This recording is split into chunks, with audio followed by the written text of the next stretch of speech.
आज हम आपको इसके पीछे का सत्य बताएंगे। तो चलिए जानते हैं आखिर क्यों कहलाते हैं प्रभु श्री राम मर्यादा पुरुषोत्तम। मर्यादा पुरुषोत्तम का अर्थ, मर्यादा पुरुषोत्तम संस्कृत का शब्द है। मर्यादा का अर्थ होता है सम्मान और न्यायपरायण, वहीं पुरुषोत्तम का अर्थ होता है सर्वोच्च व्यक्ति। जब ये दोनों शब्द जुड़ते हैं तब बनता है ओ सम्मान में सर्वोच्च।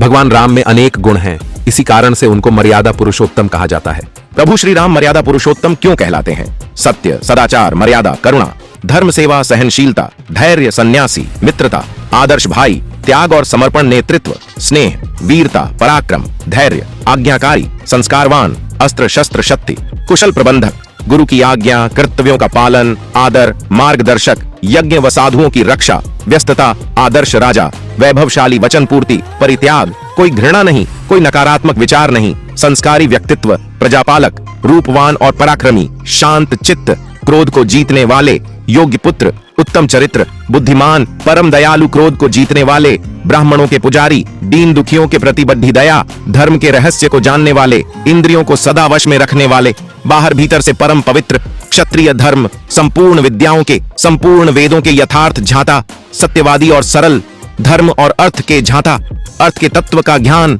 स्मरण शक्ति से संपन्न, प्रतिभाशाली, लोक व्यवहार के कुशल, संपादन में कुशल, धर्माचरण में कुशल, आलस्य रहित, उत्तम चरित्र, योग्य निग्रह और अनुग्रह करने में पूर्ण, संगीत, वाद्य और चित्रकारी, शिल्पों के विशेषज्ञ, धनुर्वेद, विद्वानों में श्रेष्ठ, धैर्यवान, दयालुता, नेतृत्व क्षमता, अविनाशी, परमात्मा, सर्जनहार व पालनहार, आदर्श पुरुष, समरसता, शक्तिशाली, बाहुबली, प्रेम व अनुराग, सज्जनता ही अमूल्य धन। ऐसे ही न जाने कितने गुणों से परिपूर्ण है प्रभु, जिन्हें हम जानते भी नहीं है।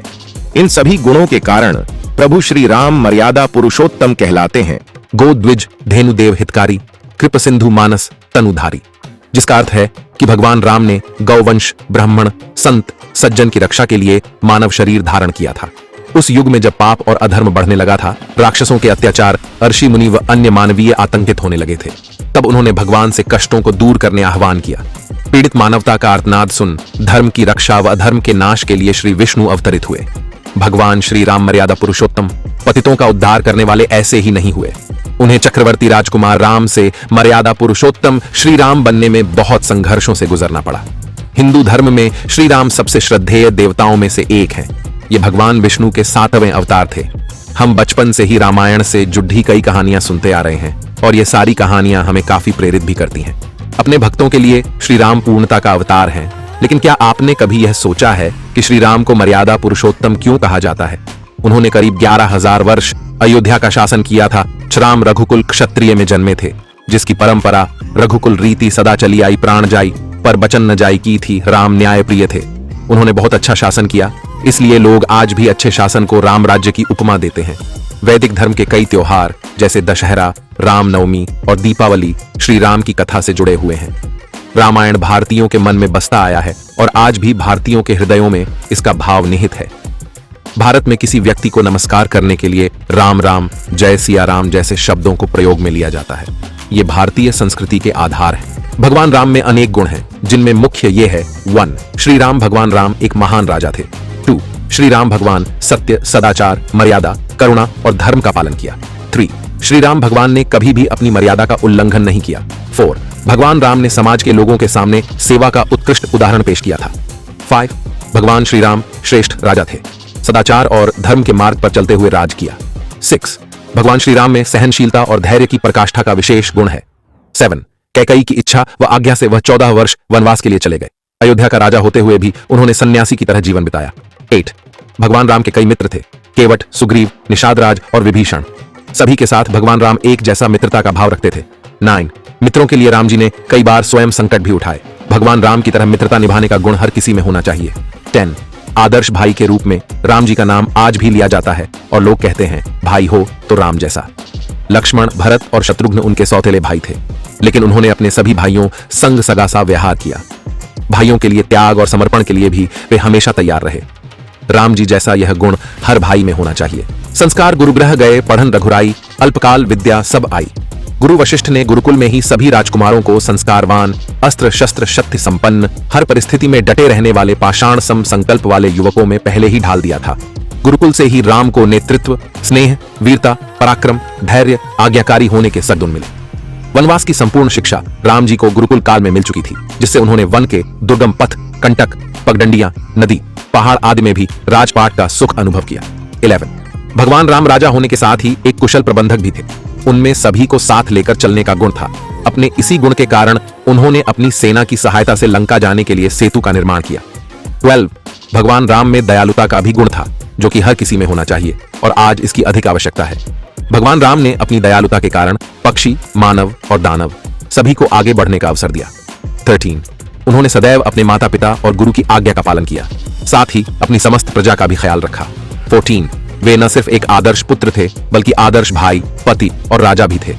15 मर्यादा पुरुषोत्तम श्री राम अपने सभी भक्तों को बहुत ही प्रिय हैं और सभी उन्हें अपना आदर्श मानते हैं। इतना ही नहीं, श्री राम अपने परिवार और पूरे अयोध्या में भी सबके चहेते थे, क्योंकि वह अपने सभी कर्तव्यों का पालन पूर्णता के साथ करते थे। 16 एक पुत्र के रूप में श्री राम राजा दशरथ के पुत्र थे और अयोध्या के राजकुमार। इस संसार में जहां भाई बहन संपत्ति के लिए आपस में ही लड़ी डेच रहे हैं, वहीं श्री राम ने अपने भाई भरत के लिए पूरा अयोध्या राज्य त्याग दिया था। 17 पिता के वचन को निभाने की खातिर श्री राम ने वनवास जाने का निर्णय लिया था और 14 वर्षों तक अपनी पत्नी सीता और भाई लक्ष्मण के साथ वन में रहे थे। यह इस बात का प्रमाण है कि वह किसी भी हालत में अपने माता पिता का अनादर नहीं कर सकते थे। 18 श्री राम एक भाई के रूप में श्री राम के 3 भाई थे, भरत, लक्ष्मण और शत्रुघ्न। तीनों अपने बड़े भाई का बहुत आदर करते थे। श्री राम इन तीनों के लिए एक आदर्श थे। आज्ञा पालन अनुज समेत देहु रघुनाथा, निश्चर बद्ध में होब सना था। परम ऋषि विश्वामित्र ने राजा दशरथ से यज्ञ हवन आदि की रक्षा के लिए प्रभु श्री राम को इसी हेतु से मांगा कि आने वाले विकट समय के लिए उन्हें तैयार किया जा सके। राजा दशरथ ने यज्ञ व साधुओं की रक्षा के लिए अपनी समस्त सेना भेजने का आग्रह किया था, किंतु विश्वामित्र राम को ही साथ ले जाने के लिए डटे रहे। इसके पीछे उनका मंतव्य राम को आने वाले युद्ध के लिए कई गुणों से संपन्न करना था। आगे सीता हरण, हनुमान का मिलना, सुग्रीव से मित्रता, लंका दहन, राम सेतु निर्माण, रावण वध आदि सर्वविदित है। 19 वनवास जाने के पश्चात सारा राजपाट भरत को सौंप दिया था, लेकिन फिर भी अपने छोटे भाई के प्रति उनका प्रेम कम नहीं हुआ। वनवास के दौरान जब भी भरत राम जी से मिलने आते, श्री राम हमेशा एक भाई की तरह उनका मार्गदर्शन करते। 20 श्री राम एक पति के रूप में आदर्श हैं। इतनी व्यस्तता के बावजूद वे अपनी पत्नी देवी सीता का पूरा ध्यान रखते। वे उनकी सुरक्षा को लेकर इतने गंभीर रहते थे कि उन्होंने माता सीता को आदेश दिया था कि उनकी गैर हाजिरी में वे कहीं बाहर न निकलें। 21 श्री राम हमेशा अपने कार्यों में व्यस्त रहते थे। कभी वे आर्षि मुनियों के साथ मिलकर अपने राज्य की उन्नति पर चर्चा करते, तो कभी अपने भक्तों को दानवों के अत्याचारों से मुक्त कराने में लगे रहते थे। 22 श्री राम एक आदर्श राजा थे। कहा जाता है कि वनवास के बाद जब वे अयोध्या के राजा घोषित हुए, तब उनके राज्य में कभी कोई चोरी डकैती नहीं होती थी, न ही कोई भी भूख से मरता था। 23 जब कुछ लोगों ने देवी सीता के चरित्र पर उंगली उठाई और कहा कि उन्हें वापस वनवास भेज दिया जाए, तो श्री राम के लिए यह निर्णय लेना बहुत ही कठिन था। लेकिन फिर भी उनके लिए अपने रिश्तों से ज्यादा उनकी प्रजा मायने रखती थी, इसलिए उन्होंने अपनी प्रजा को हमेशा ज्यादा महत्व दिया। 24 श्री राम जी ने अपना मानवीय रूप में अपने पूर्वजों को के द्वारा ही एक पुत्र, एक राजा, एक मित्र, एक प्रजापालक और एक पिता के कर्तव्य को एक साधारण मानव रूप में पूर्णतया पूर्ण किया। 25 वह चाहते तो अपनी माया से भी सब कुछ ठीक कर सकते थे, पर उन्होंने ऐसा नहीं किया, क्योंकि वह सामान्य मनुष्य की तरह से जीवन शैली में मनुष्य को शिक्षा देकर अपना संदेश दिया कि मैंने जो किया वह तुम भी ऐसा कर सकते हो। इसलिए श्री राम सर्वप्रिय हैं। ऐसे ही न जाने कितने गुणों से परिपूर्ण है प्रभु, जिन्हें हम जानते भी नहीं है। इन सभी गुणों के कारण प्रभु श्री राम मर्यादा पुरुषोत्तम कहलाते हैं। आपको जानकारी देने में हमने पूरी सतर्कता बरती है। आपको वीडियो अच्छा लगा हो तो सब्सक्राइब, लाइक और शेयर जरूर करें। धन्यवाद।